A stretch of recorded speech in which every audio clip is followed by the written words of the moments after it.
Yes, so here we have Kjeld, and Kjeld is welding the two panels together. Not very much experience, and he's trying different techniques just to see how well it will go together. Using a 1mm tungsten and a small welding rod.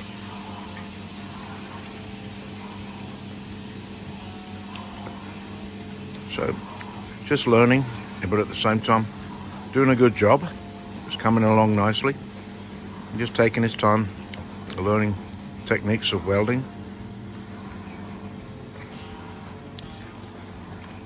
Hasn't done TIG welding for very long at all. So very good. It's exciting that he's getting it to come together, and using as little rod as possible, only adding when he needs to. Panels shaped up really nicely, nice and smooth, and he was very happy with them too, so they're a good shape, so he should be able to hammer up his weld nicely.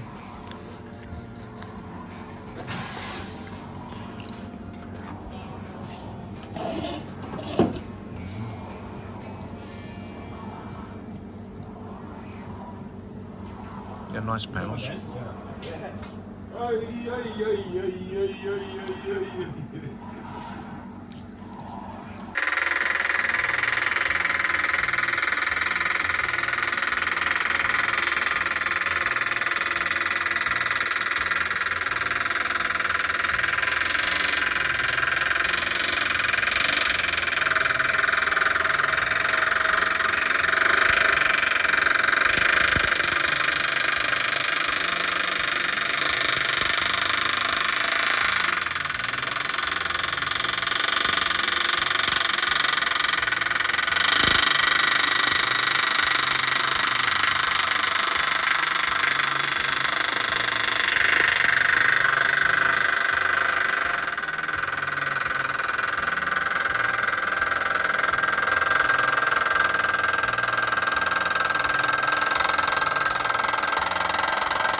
So here we have Kjeld.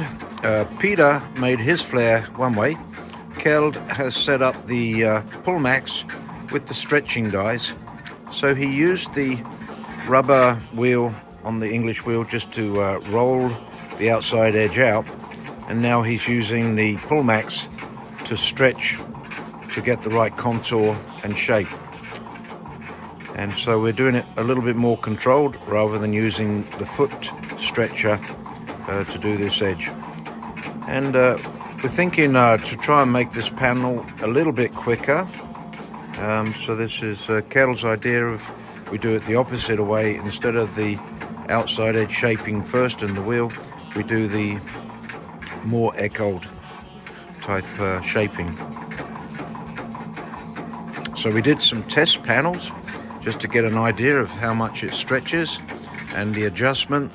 So they're brand new jaws, it seems like, and so they're very aggressive, but that's okay. We're starting to understand how much it stretches out, and then keeping an eye on the contour, trying it on the Fender. So it's very nice.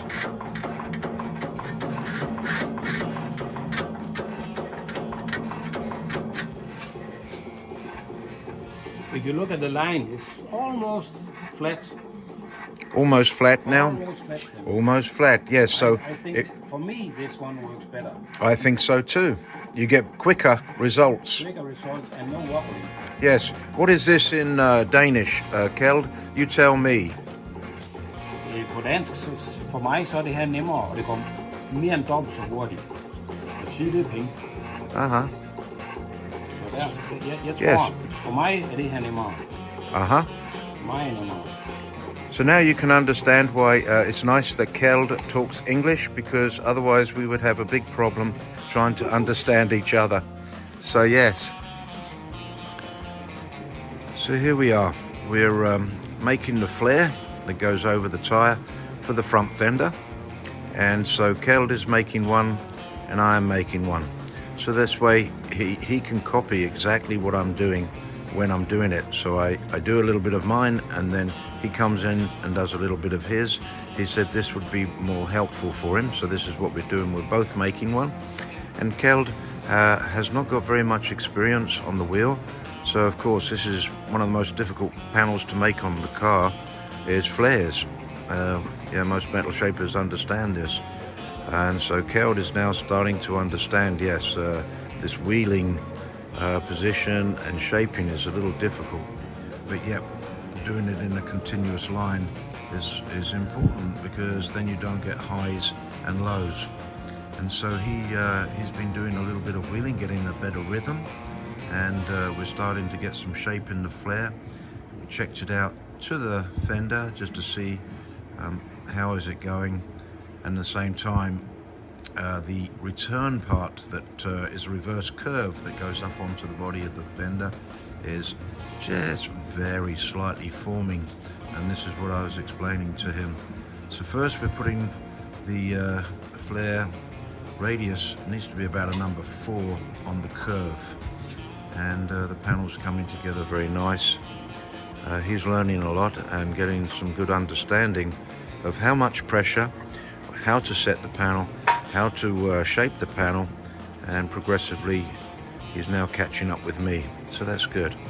So this is great. He's enjoying doing the wheel, and we were discussing the difference between the flat top and the full radius, and as I said to him, it's being the flat top is my preference, and this is why, because it helps keep the flare in the right shape both directions, whereas with the full radius it tends to want to go in a more barrel shape rather than flatter. So he's borrowed Peter's flat top wheels just while Peter has gone home now. He was here for the week, and we can use the flat tops, which I'm thankful for. I prefer the flat tops. Not everyone the same. I can understand different ways to do metal shaping with different people. This is just my preference, and this is what we're doing with Kjeld. So now Kjeld has just marked the panel for the return curve, and so he did that with the full radius wheel, and now he's in the stretching jaws on the PullMax to stretch that out a flange enough so that he can do a little bit more of the reverse curve and pull over. They're brand new jaws, and they're a little sharp on the bite, so they get a little stick here and there, but very new, but doing good.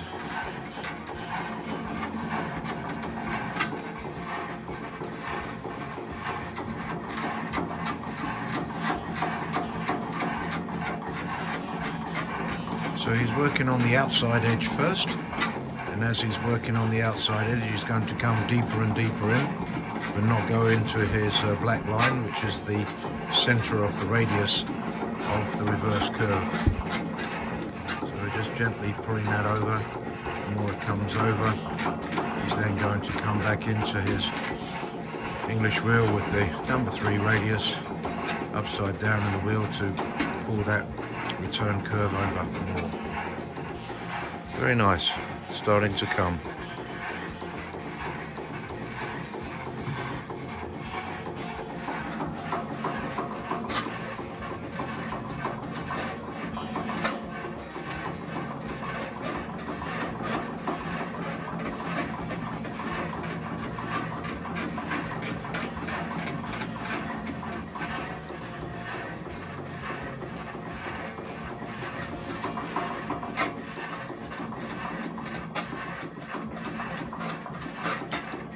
It goes very, very quick with the PullMax, so we have to be careful we don't overdo it.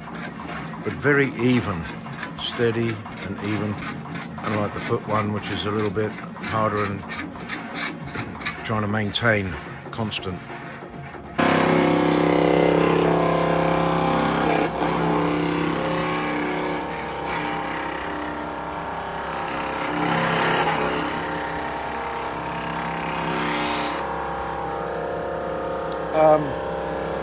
Maybe a little shrink, a little bit. Maybe not, wait a little bit. Okay, wait a little bit. No problem.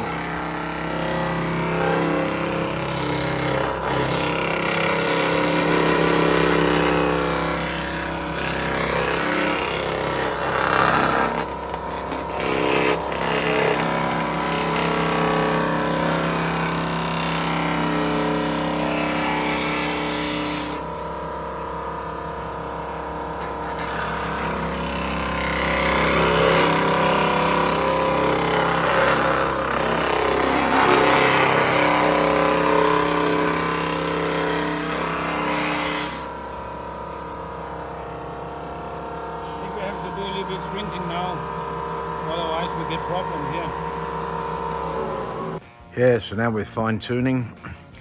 Kjeld made some nice fiberglass mold for the shape of the return, and we put in the panels on, clamping in position, and then it's fitting very close to the fiberglass profile that he made, just small ones. Very accurate profile. So now just detailing on the English wheel with full radius to get the number 2 radius needed on the flare, which is starting to come in. Yes, just a little bit. Very new to Kjeld, and so we learning tips and tricks for shaping the panels. So basically he's making this lower section of the fender, and it's starting to look good. Yes.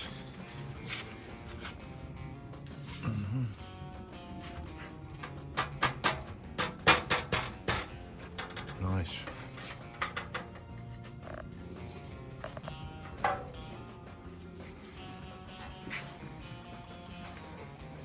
So yeah, this is what we're making. So very good. Then of course we're going to continue shaping our flares.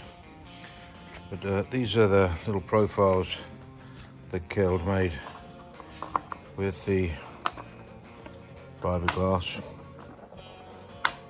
As you can see, we numbered them, and each one is more until we get the right shape in different sections.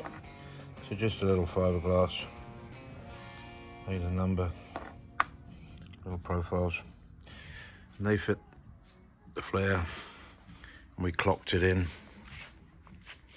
So this is where we have 1, 2, 3, 4, 5, 6, 7 on the clock. Yeah, and so now we're going to come in and shape the flares the same way on the clocking. Coming through. We'll probably trim quite a bit of this off and have a weld up here. We're not sure yet, we're still making flares, but for the class I had Kjeld try and make the full flare from here all the way through, just to get the feel, putting shape on this area and putting the return curve in this area to try and make to fit. And they go on. You've still got some shaping, but you can see fairly good fit, not perfect, just laying up, get an idea. So, having a lot of fun. So here we have Peter. He's going to do the demonstration for me on the old hammer. So this hammer is, I don't even know how to explain the name. The name is this. So this is the making machine. And so he's coming in doing the shaping, the adjustment.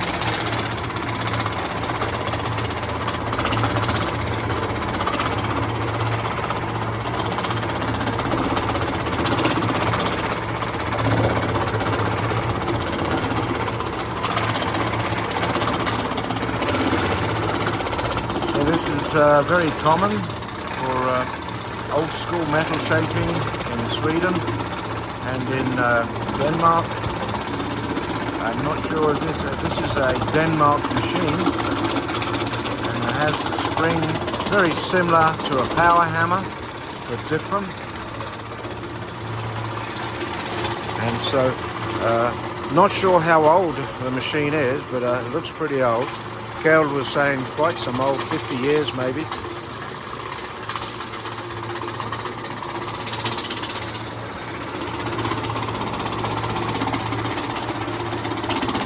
Very similar to the power hammer in operation, run by a little electric motor.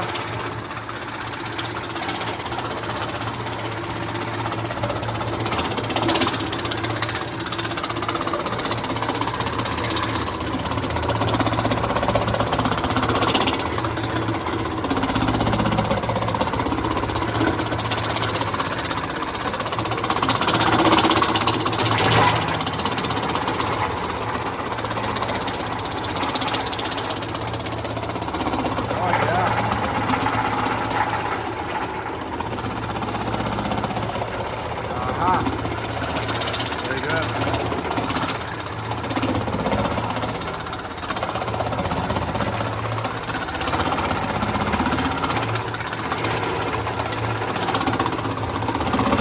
Very good, Peter. Thank you.